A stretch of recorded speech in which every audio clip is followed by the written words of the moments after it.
Phone की घंटी बजी। माँ पापा ने उठकर बात की और खुशी से चहकते हुए डाइनिंग टेबल पर आए और बेटे बहू से बोले, चित्रा आ रही है कल शाम 5 बजे की गाड़ी से। शिवम, तुम बहन को लेने स्टेशन पर टाइम से पहुंच जाना। घर का माहौल बहुत खुशनुमा हो गया था। तभी शिवम लगभग चिल्लाते हुए, इस चित्रा को और कोई काम नहीं है क्या?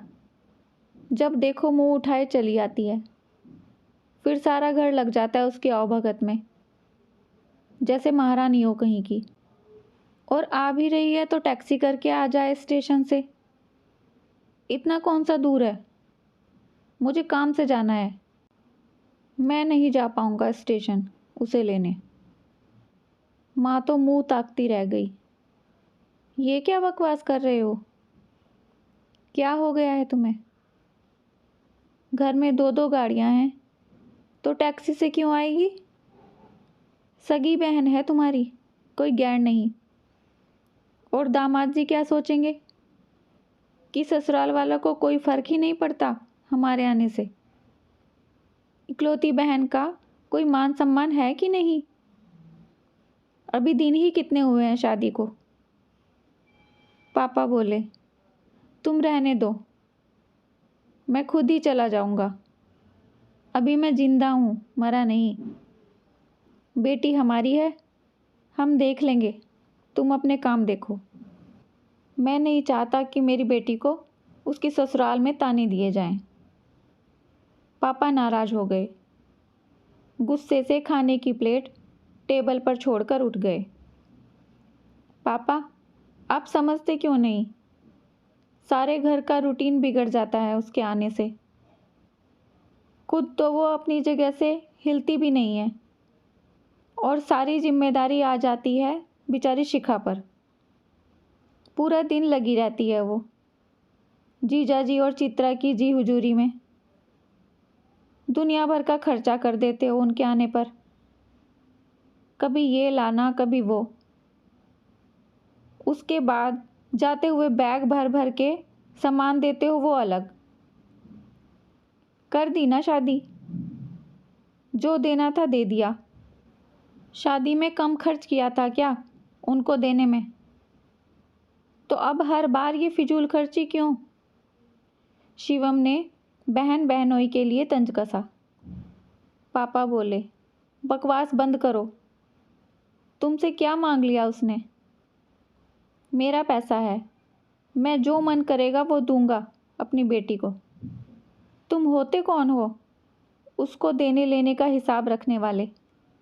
दिमाग खराब हो गया है क्या? पापा फिर से गुस्से में बोले। शिवम दबी आवाज में फिर बोला, पता नहीं ससुराल में मन क्यों नहीं लगता, जो रोज रोज चली आती है। पापा गुस्से से फट पड़े। क्यों नहीं आएगी? बेटी है वो हमारी, उसका भी उतना ही हक है घर पर जितना तुम्हारा। उसका भी घर है, जब चाहे आएगी और जितने दिन चाहे रहेगी। उसका पूरा हक है। जिसे परेशानी है उसके आने से वो जा सकता है यहाँ से। इतना अनाप शनाप बकने की ज़रूरत नहीं है। मुझे कुछ नहीं हुआ पापा, शिवम ने धीमे स्वर में कहा। आज मैं बस वही बोल रहा हूँ जो आप और माँ हमेशा बोलते थे बुआ के लिए। देखा ना कितना बुरा लगता है जब अपनी बेटी के लिए कोई ऐसे बात करता है। आप लोग भी तो हमेशा से यही करते आए थे बुआ के साथ। कभी सोचा दादी को कैसा लगता था अपनी बेटी के लिए आप लोगों का ऐसा व्यवहार? बुआ बेचारी जब भी आती थी हमेशा कुछ ना कुछ लाती ही थी हम सब के लिए।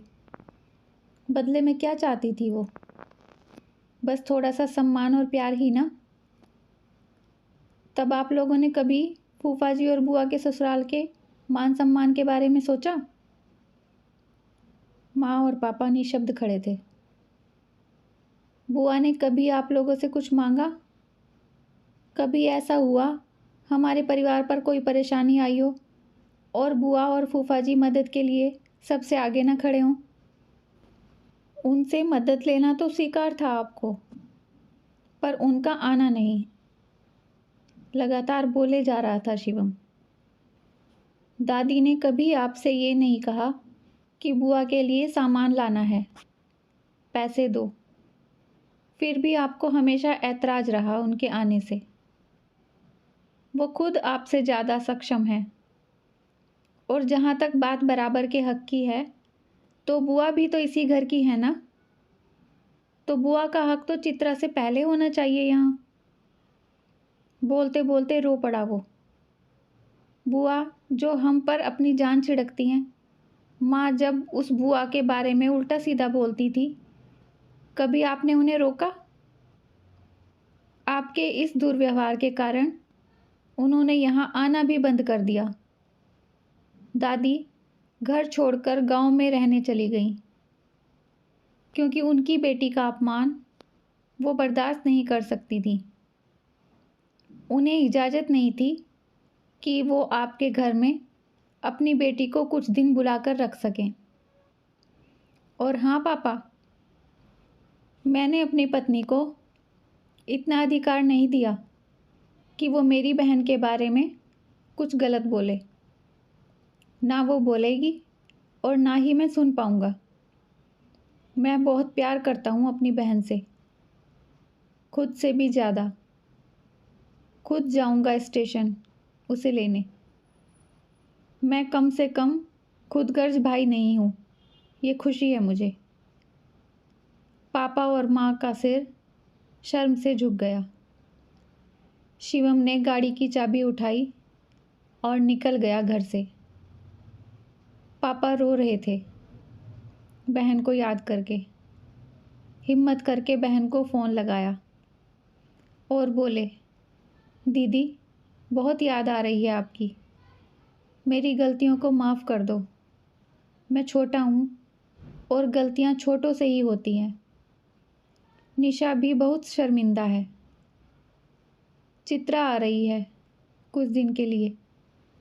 आप भी आ जाओ जीजा जी के साथ, प्लीज़। कहो तो मैं लेने आता हूँ।